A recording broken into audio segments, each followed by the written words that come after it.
V മുരളീധരന്റെ നേതൃത്വത്തിലുള്ള BJP എന്ന് പറഞ്ഞിട്ടുള്ള ഒരു സംവിധാനം ഇവിടെ അതിന്റെ ഒക്കെ തുണി ഉരിച്ചു കളഞ്ഞു. BJP-ക്കാർക്കുമുള്ള ഒരു അടിയാണ് ഗവർണർ കൊടുത്തത്. അതുകൊണ്ട് ഗവർണർ ഇന്ന് 3 അടിയാണ് കൊടുത്തിട്ടുള്ളത് എന്നാണ് എനിക്ക് പറയാനുള്ളത്. 1 ഭരണകൂടത്തിനെതിരായിട്ടുള്ള അടി, 2 പ്രതിപക്ഷത്തിനെതിരായിട്ടുള്ള അടി, 3 BJP-ക്കെതിരായിട്ടുള്ള അടി. അതിലൂടെ കേരളത്തിന്റെ യഥാർത്ഥ പ്രതിപക്ഷം,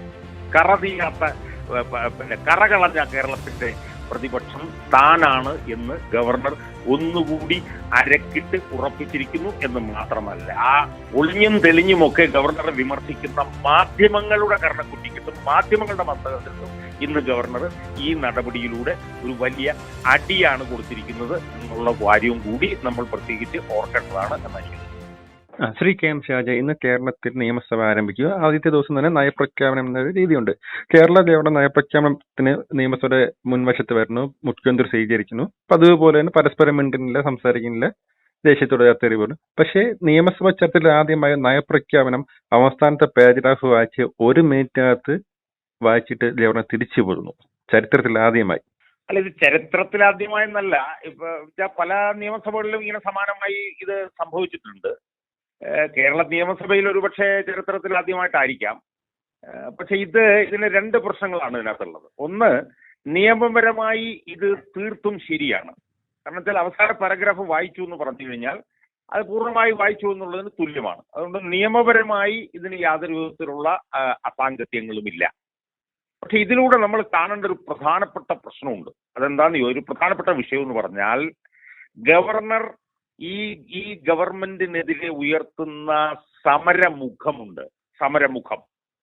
ആ സമരമുഖത്ത് തന്റെ അർത്ഥഗർഭമായ മൗനത്തിലൂടെ, അതായത് ഗാന്ധിജിയൊക്കെ ഈ സ്വാതന്ത്ര്യ സമരകാലത്തൊക്കെ ഉയർത്തിയിട്ടുള്ള ഈ പറഞ്ഞതുപോലെ മൗനവ്രതം പോലെയുള്ള സാധനങ്ങളൊക്കെ ഉണ്ട്. മൗനവ്രതം എന്നൊക്കെ പറഞ്ഞ അതുപോലെ അതിന് സമാനമായി അർത്ഥഗർഭമായിട്ടുള്ള തന്റെ മൗനത്തിലൂടെ പിണറായി വിജയൻ നേരിടുന്ന ഈ പറഞ്ഞ പോലെ അടിച്ചമർത്തൽ, റിപ്രസീവും റുത്തലസുമായിട്ടുള്ള ഭരണകൂടത്തിന്റെ മസ്തകത്തിൽ ഒരു അടിയാണ് ഗവർണർ ഇന്ന് കൊടുത്തിരിക്കുന്നത്. അതിന് ഒരു ചാരുത, അതിനൊരു സൗന്ദര്യം വർദ്ധിപ്പിക്കുന്നത് എന്താ? അതിന് സൗന്ദര്യം വർദ്ധിപ്പിക്കുന്നത് ഇന്നത്തെ മാധ്യമങ്ങളിലാണ് വന്നിട്ടുള്ളത്. ഗവർണർ സർക്കാരുമായി ഒത്തുതീർന്നു. ഗവർണറുടെ അവിടെ ഒരു വിരുന്നിന് വേണ്ടിയിട്ട് 20 ലക്ഷം രൂപ സർക്കാർ അനുവദിച്ചു. അതോടുകൂടി ഗവർണർ സർക്കാർ പ്രശ്നങ്ങളെല്ലാം ഒത്തുതീർന്നു.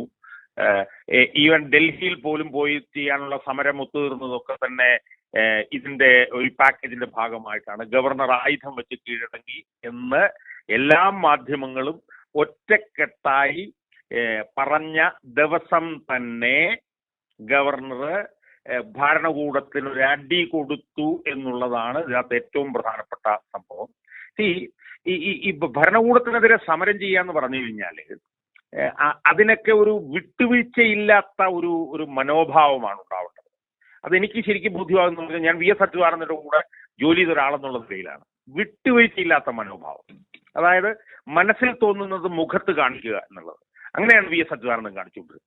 ഏതാണ്ട് അതിനിപ്പോ രാഷ്ട്രീയമായിട്ടൊക്കെ അഭിപ്രായ വ്യത്യാസങ്ങൾ ഗവർണർ ആരിഫ് മുഹമ്മദ് ഖാനുമായിട്ടുണ്ട്. അതൊക്കെ പുറത്ത് പരസ്യമായിട്ട് പറഞ്ഞ ഒരാളാണ് ഞാൻ. പക്ഷേ ആരിഫ് മുഹമ്മദ് ഖാൻ എന്ന് പറഞ്ഞ ഗവർണർ ഈ ഗവൺമെന്റിനെതിരെ ഉയർത്തുന്ന ഒരു സമരമുഖമുണ്ട്. ആ സമരമുഖത്തിന് ചില സ്വഭാവ വൈശിഷ്ട്യങ്ങളുണ്ട്. അതായത് 2 മന്ത്രിമാരുടെ സത്യപ്രതിജ്ഞ ആ സമയത്തും ഒക്കെ തന്നെ കടുപ്പിച്ച മുഖഭാവം അയാളുടെ മനസ്സിലുള്ളത്, ഗവർണറുടെ മനസ്സിലുള്ളത് ഗവർണർ കാണിക്കുകയാണ്. അതാണ് ഗവർണർ ഇവിടെയും കാണിച്ചിട്ടുള്ളത്. അതായത് മുഖ്യമന്ത്രിക്ക് കൈ കൊടുത്തില്ല എന്നുള്ളത്, അതൊന്നും ഒരു വിമർശനമായിട്ടല്ല ഞാൻ ഉയർന്നത്. അതൊക്കെ ഗവർണറുടെ ഏറ്റവും വലിയൊരു സ്വഭാവത്തിന്റെ, ക്യാരക്ടറിന്റെ ഒരു പോസിറ്റീവ് ആസ്പെക്ട് ആയിട്ടാണ് ഞാൻ കാണുന്നത്. അതാണ് വിട്ടുവീഴ്ചയില്ല എന്റെ സമരത്തിന് എന്നുള്ളതാണ് അത് കാണിക്കുന്നത്. അപ്പൊ ഒരു സമരത്തിന്റെ ഒരു ഏറ്റവും പ്രധാനപ്പെട്ട ഒരു സ്വഭാവമാണ് അചഞ്ചലമായിട്ട്, അൺകോംപ്രമൈസിംഗ് ആയിട്ട്, അൺറിലന്റിങ് ആണ് എന്റെ സമരം എന്നുള്ളത്. ഇപ്പൊ ഞാനൊക്കെ തന്നെ ജീവിതത്തിൽ പകർത്താൻ ശ്രമിക്കുന്ന ഒരു കാര്യമാണ് വിട്ടുവീഴ്ചയില്ലാത്ത പോരാട്ടം, അചഞ്ചലമായ പോരാട്ടം. അതാണ് ഗവർണർ കാണിക്കുന്നത്. ഗവർണർ ഈ ഭരണകൂടത്തിനെ എല്ലാ അർത്ഥത്തിലും ഞാൻ എതിർക്കുന്നു, എനിക്കൊരു വിട്ടുവീഴ്ചയുമില്ല, ഞാൻ എന്താണോ എന്റെ മനസ്സിൽ കാണുന്നത് അതാണ് ഞാൻ പറയുന്നത്, എന്റെ വാക്കും പ്രവൃത്തിയും തമ്മിൽ ഒരു വ്യത്യാസവും ഇല്ല. അതാണ് ഗവർണർ ഇവിടെ കൊണ്ടുവന്നിട്ടുള്ളത്. ഇന്ന് ഗവർണർ കൊടുത്തിട്ടുള്ള അടി എന്ന് പറഞ്ഞാൽ മാരകമാണ്. മാരകമായിട്ടുള്ളൊരു അടിയാണ് കൊടുത്തത്. ഇതിൽ നിന്ന് 2 വിഭാഗങ്ങൾ പാഠം പഠിക്കണം. അതിലൊന്നെന്ന് പറയുന്നത് കേരളത്തിലെ പ്രതിപക്ഷം. കേരളത്തിലെ പ്രതിപക്ഷത്തിനെയൊക്കെ അപ്രസക്തമാക്കി കളഞ്ഞു, ഇല്ലാതാക്കി കളഞ്ഞു ഗവർണർ ഇന്നത്തെ നടപടിയിലൂടെ, അയാളുടെ സ്ഥിരമായ നടപടിയിലൂടെ. അതിൽ ഇന്നത്തെ ഇനി BJP എന്ന് പറഞ്ഞൊരു സെറ്റുകാരുണ്ട് ഇവിടെ. വി മുരളീധരന്റെ നേതൃത്വത്തിലുള്ള BJP എന്ന് പറഞ്ഞിട്ടുള്ള ഒരു സംവിധാനം ഇവിടെയുണ്ട്. അതിന്റെ ഒക്കെ തുണി ഉരിച്ചു കളഞ്ഞു. BJP-ക്കാർക്കുമുള്ള ഒരു അടിയാണ് ഗവർണർ കൊടുത്തത്. കാരണം BJP-ക്കാര് ഈ ഗവൺമെന്റുമായിട്ട് എല്ലാ അർത്ഥത്തിലും വിട്ടുവീഴ്ച ചെയ്യാൻ വേണ്ടിയിട്ട് ശ്രമിച്ചുകൊണ്ടിരിക്കുകയാണ്. ഞാനിപ്പോൾ എനിക്ക് കിട്ടിയ ഏറ്റവും പുതിയ വിവരം എന്ന് പറഞ്ഞാൽ ഈ ഡൽഹിയിലെ സമരവും ഒത്തുതീർപ്പാക്കിയത് KV തോമസ് കേരളത്തിലെ ഒരു ഉന്നത BJP നേതാവുമായിട്ട് നടത്തിയിട്ടുള്ള രഹസ്യ ചർച്ചയുടെ അടിസ്ഥാനത്തിലാണ് ഈ അവിടെ പോയി 8-ാം തീയതി പോയി നടത്തുന്ന കേന്ദ്രവിരുദ്ധ സമരവും ഒത്തുതീർപ്പാക്കിയത് എന്നുള്ള വിവരമാണ് എനിക്ക് കിട്ടിയത്. അപ്പോൾ ആ അർത്ഥത്തിൽ കേരളത്തിലെ പിണറായി സർക്കാരുമായി എല്ലാ തരത്തിലും BJP ഒത്തുതീർക്കാൻ ശ്രമിക്കുമ്പോൾ ആ BJP-ക്കാരന്റെ കരണക്കുറ്റി കിട്ടും ഗവർണർ ഒരു അടിയാണെന്ന് കൊടുത്തിട്ടുള്ളത്. അതുകൊണ്ട് ഗവർണർ ഇന്ന് 3 അടിയാണ് കൊടുത്തിട്ടുള്ളത് എന്നാണ് എനിക്ക് പറയാനുള്ളത്. 1 ഭരണകൂടത്തിനെതിരായിട്ടുള്ള അടി, 2 പ്രതിപക്ഷത്തിനെതിരായിട്ടുള്ള അടി, 3 BJP-ക്കെതിരായിട്ടുള്ള അടി.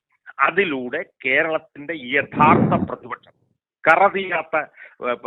കറകളഞ്ഞ കേരളത്തിന്റെ പ്രതിപക്ഷം താനാണ് എന്ന് ഗവർണർ ഒന്നുകൂടി അരക്കിട്ട് ഉറപ്പിച്ചിരിക്കുന്നു എന്ന് മാത്രമല്ല, ഒളിഞ്ഞും തെളിഞ്ഞുമൊക്കെ ഗവർണറെ വിമർശിക്കുന്ന മാധ്യമങ്ങളുടെ കരണക്കുറ്റിക്കിട്ടും മാധ്യമങ്ങളുടെ മസ്തകത്തിട്ടും ഇന്ന് ഗവർണർ ഈ നടപടിയിലൂടെ ഒരു വലിയ അടിയാണ് കൊടുത്തിരിക്കുന്നത് എന്നുള്ള കാര്യവും കൂടി നമ്മൾ പ്രത്യേകിച്ച് ഓർക്കേണ്ടതാണ് എന്ന് എനിക്ക് തോന്നുന്നു.